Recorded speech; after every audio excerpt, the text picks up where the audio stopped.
आज इस कार्यक्रम में उपस्थित बलवंत सिंह राजपूत जी, गुजरात के हमारे नागर विमानन मंत्री,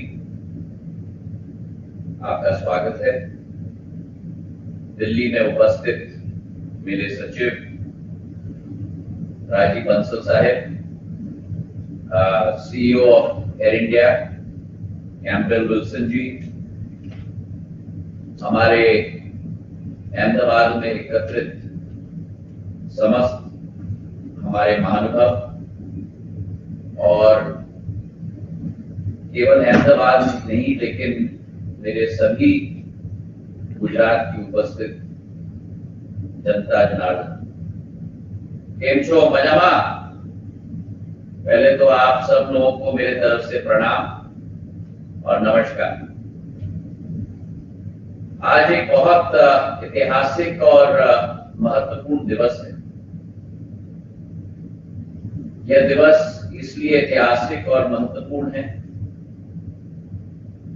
क्योंकि गुजरात की क्षमता, गुजरात की विकास, गुजरात की प्रगति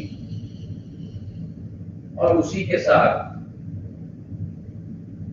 जो एक योगदान अहमदाबाद शहर का रहा है, उस विकास और प्रगति के सफर में कई तरीकों से, जहां एक तरफ अहमदाबाद को सदैव कहा गया था कि मैनचेस्टर ऑफ ईस्ट, व्यवसाय की राजधानी, कपड़े की राजधानी, व्यापार की राजधानी, और जहां व्यवसाय, कपड़े और व्यापार की क्षमता अपार अहमदाबाद में है, वहीं अहमदाबाद संस्कृति की राजधानी, अध्यात्म की राजधानी और सबसे महत्वपूर्ण, अहमदाबाद और गुजरात वो ऐतिहासिक जगह है और माटी है जहां साबरमती के आश्रम से हमारे देश के राष्ट्रपिता महात्मा गांधी जी ने एक अहिंसा का आंदोलन की शुरुआत की, जो देश व्यापक नहीं लेकिन विश्व व्यापक हो गई। और एक अहिंसा का आंदोलन देश की आंतरिक सुरक्षा के लिए, विदेशी ताकतों के विरुद्ध, देश की सभ्यता, संस्कृति को सुरक्षित रखने के लिए, और सबसे महत्वपूर्ण देश की स्वाभिमान की रक्षा करनी, वो दांडी मार्च की शुरुआत की गई। तो आज मैं अहमदाबाद के समस्त जनता जनार्दन, हमारे महानुभावों को प्रणाम करता हूं और नमस्कार करता हूं। अहमदाबाद एक वाइब्रेंट शहर सदैव रहा है और इसकी वाइब्रेंसी की रिपल्स अगर हम कहें, प्रवाह अगर हम कहें, देश के कोने कोने तक पहुंचती है। और जो एक सुशासन और जवाबदेही का मॉडल अहमदाबाद में और गुजरात में हमारे प्रधानमंत्री, गुजरात के पूर्व मुख्यमंत्री नरेंद्र मोदी जी ने स्थापित की, वो गुजरात मॉडल विकास की, प्रगति की, समरसता की, सभ्यता की, आज भारत को उनके नेतृत्व में विश्व पटल पर उजागर कर रहा है। आज अंतर्राष्ट्रीय स्तर पर गुजरात की पहचान हो चुकी है और मुझे आज बड़ी खुशी है कि हमारा ही देश का flag carrier Air India Campbell Wilson ji आज हमारे साथ मौजूद हैं। हमारा ही एयर इंडिया का B787 बोइंग 787 ड्रीमलाइनर आज अहमदाबाद को लंदन के गैटविक एयरपोर्ट के साथ जोड़ रहा है। हफ्ते में 3 दिवस ये फ्लाइट चलेगी और नई व्यापार की क्षमताएं, नई निवेश की क्षमताएं इन दोनों शहरों को जोड़कर अवश्य प्राप्त होगी, इसका मुझे पूरा विश्वास है। प्रधानमंत्री जी की सोच और विचारधारा और उनकी कोशिश सदैव रही कि विश्व के सभी देशों के साथ एक नजदीकी का संबंध स्थापित करें। और इंग्लैंड के प्रधानमंत्री ऋषि सुनक जी के साथ चर्चा करके 3,500 देश के युवा और युवतियों के इंग्लैंड में प्रशिक्षण की क्षमता का अवसर एक इंडिया यूके पैक्ट के तहत ऐतिहासिक 3,500 बच्चे प्रतिवर्ष इस पैक्ट को पूर्ण रूप से तैनात किया है। और मुझे विश्वास है कि इस कनेक्टिविटी के आधार पर अहमदाबाद के हमारे नौजवान साथी भी इस पैक्ट का उपयोग करके सीधे गैटविक लंदन पहुंच पाएंगे। आज एयर इंडिया के सहयोग से जहां एक तरफ अहमदाबाद को जोड़ा गया, कल ही मैंने अमृतसर गैटविक की फ्लाइट सेवा की शुरुआत की। तो जहां एक तरफ अमृतसर जुड़ा है, स्वर्ण मंदिर का शहर, वहीं आज अहमदाबाद जुड़ रहा है, राष्ट्रपिता महात्मा गांधी जी का शहर, संस्कृति और व्यापार की राजधानी। उसी के साथ जहां एक तरफ कोची जुड़ा हुआ है और वहीं दूसरी तरफ गोवा को भी एयर इंडिया ने गैटविक के साथ जोड़ा है। So I'd like to thank Campbell Wilson ji for his connectivity from many cities of India to Gatwick. And this is the beginning of the journey for Air India as well. अभी उन्होंने हमें बताया कि 470 plane का order Airbus और Boeing के साथ air India ने किया है। ये देश के लिए इतिहास नहीं है मेरे भाई और बहन, ये विश्व के लिए इतिहास है। सबसे बड़ा एयरप्लेन का ऑर्डर पूरे विश्व में $70 बिलियन का एयर इंडिया ने विश्व के सबसे बड़े 2 कंपनियों के साथ पूर्ण तरीके से तैनात किया है। और ये भी दर्शाता है कि भारत के नागर विमानन क्षेत्र में क्षमताएं कितनी है, आपार। एक समय था कोविड में जहां हमारे सारे प्लेन जमीन पे अटके हुए थे और यात्री नहीं होते, और आज वी शेप रिकवरी के आधार पर नागर विमानन क्षेत्र, यह अतिशयोक्ति नहीं होगी अगर मैं कहूं कि नई ऊंचाइयां छू रहा है और स्थिति पूर्ण तरीके से उल्टी हो गई। आज हमारे पास प्लेन्स की कमी की संकट है, यात्री आपात, और विश्व के प्लेन की कंपनी प्लेन सप्लाई नहीं कर पा रहे देश और विदेश में। तो मैं बधाई देना चाहता हूं Wilson Campbell ji. Congratulations to you and your team at Air India and Chandrasekharan ji and Mr. Ratan Tata for re-envisioning JRD Tata's dream of making Air India the premier airline not only in India but making Air India the premier airline in the world. That has to be your vision, that has to be your mission, and I'm confident that not only with the increase in aircraft by 470 aircraft over the next 4 to 5 years, but also with your increased service quality levels and your improving on-time performance, you will be able to serve the needs of not only our passengers in India, but also it is my hope that you will be able to capture the imagination of international world travelers. Gujarat सदैव नागर विमानन क्षेत्र की प्राथमिकता रही। आज सरदार वल्लभ भाई पटेल अंतर्राष्ट्रीय हवाई अड्डा हमारे देश के लौह पुरुष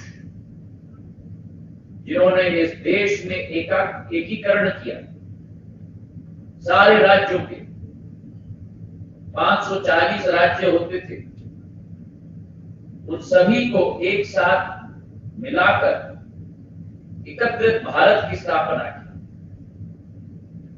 आज उनको भी हम लोग अपने तरफ से श्रद्धांजलि अर्पित करते हैं और इस अहमदाबाद इंटरनेशनल एयरपोर्ट का नामकरण जो उनके नाम पे किया गया, इस अहमदाबाद इंटरनेशनल एयरपोर्ट की भी विकास और प्रगति हम लोग सुनिश्चित करने वाले हैं।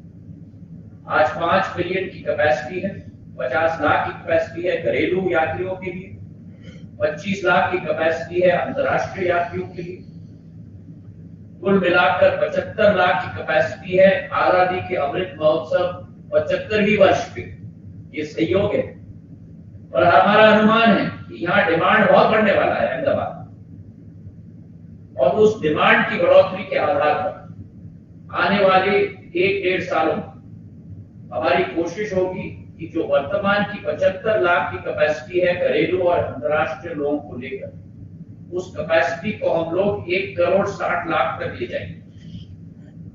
और हमारा सफर यहां नहीं रुकेगा, हमारी कोशिश है कि इसे और इसकी विस्तारीकरण की योजना भी जरूर बने। जहां तक अहमदाबाद की कनेक्टिविटी की हम बात करें, 2013-14 में अहमदाबाद केवल 20 गंतव्यों के साथ जुड़ा हुआ। आज वही अहमदाबाद प्रधानमंत्री नरेंद्र मोदी जी के नेतृत्व में, राज्य में भूपेंद्र भाई पटेल और बलवंत सिंह जी के नेतृत्व में, वही अहमदाबाद आज 57 गंतव्यों और शहरों के साथ आज देश में जुड़ चुका है। अगर हम लोग बात करें कि प्रति हफ्ते कितनी ट्रेनों की आवागमन होती है, जिस अहमदाबाद में 2013-14 में केवल 980 ट्रेन की आवागमन होती थी प्रति हफ्ता, आज उसी अहमदाबाद में करीब 2036 ट्रेन की आवागमन प्रति हफ्ता होती है। मतलब 128% की वृद्धि इन 9 वर्षों में नागर विमानन मंत्रालय के द्वारा, एयरलाइंस के द्वारा, प्रधानमंत्री जी के नेतृत्व में संभव हो पाई। और यही सोच और विचारधारा अधोसंरचना की विकास और प्रगति में हमारी नागर विमानन क्षेत्र की विकास और प्रगति के कई कड़ी। पहली कड़ी है अधोसंरचना की विकास और प्रगति, और इसमें अहमदाबाद के अलावा कांडला में नया टर्मिनल स्थापित हुआ है, सूरत में नई इंटीग्रेटेड टर्मिनल बिल्डिंग्स 250 करोड़ रुपए की स्थापित हो चुकी है, बड़ौदा में नया एटीसी टावर कम टेक्निकल बिल्डिंग की स्थापना हुई है। हमारी कोशिश है वडोदरा को और भी हम लोग बढ़ाएं, और राज्य में आज नया कीर्तिमान स्थापित हो चुका है। गुजरात राज्य ऐसा राज्य है देश में जहां 1, 2, 3 नहीं लेकिन 10 एयरपोर्ट्स आज स्थापित हो चुके हैं। चाहे वो कांडला हो, जामनगर हो, भूज हो, भावनगर हो, केशोद हो, पोरबंदर हो, राजकोट हो, सूरत हो, वडोदरा हो, अहमदाबाद। और इसी के साथ अगर गुजरात की क्षमता हम देखें तो जहां 10 एयरपोर्ट स्थापित है, वहीं नए ग्रीनफील्ड एयरपोर्ट्स की भी स्थापना भारत सरकार के द्वारा की जा रही है। धोलेरा में नया एयरपोर्ट 1305 करोड़ रुपए का ग्रीनफील्ड एयरपोर्ट स्थापित हो रहा है, और हिरासर राजकोट नवीन एयरपोर्ट 1405 करोड़ रुपए की स्थापित होगी। जो तो 10 एयरपोर्ट्स की क्षमता आज गुजरात में है, आने वाले दिनों में वो 12 एयरपोर्ट्स में परिवर्तित हो जाएगी। तो गुजरात के कोने कोने में अधोसंरचना स्थापित होगी। दूसरी कड़ी की हवाई सेवा की बढ़ोतरी हम लोगों को करनी होगी, और इस हवाई सेवा की बढ़ोतरी में जहां गुजरात, पूर्ण गुजरात में करीब 1175 आवागमन फ्लाइट्स की सुविधा प्रति हफ्ता 2013-14 में होती थी, आज 2500 से भी अधिक फ्लाइट्स की आवागमन की सुविधा 9 वर्षों में हम लोग ने स्थापित कर दी। और इसी के साथ गुजरात के कोने कोने में प्रधानमंत्री जी के सपने के आधार पर, लक्ष्य के आधार पर कि पूरे देश का आम नागरिक उड़ान योजना के तहत करीब करीब 83 रूट्स हमने गुजरात को अवार्ड किए हैं, जिसमें से 55 रूट्स ऑलरेडी प्रचलित है और आने वाले दिनों में शीघ्र ही 18 अतिरिक्त रूट्स हम लोग प्रचलित करने जा रहे हैं। तो कहने का तात्पर्य ये है कि गुजरात में नागर विमानन क्षेत्र से गुजरात की विकास, गुजरात की प्रगति हम लोग सुनिश्चित करेंगे। प्रधानमंत्री जी के नेतृत्व में ये हमारा संकल्प है और जो प्रधानमंत्री जी का लक्ष्य है कि भारत को ग्लोबल हब और एविएशन के रूप में स्थापित करना है। आज विश्व में हम लोग तीसरी बड़ी मार्केट है घरेलू नागर विमानन की, 7वीं बड़ी मार्केट है हम लोग घरेलू एवं अंतरराष्ट्रीय क्षमता के आधार पर।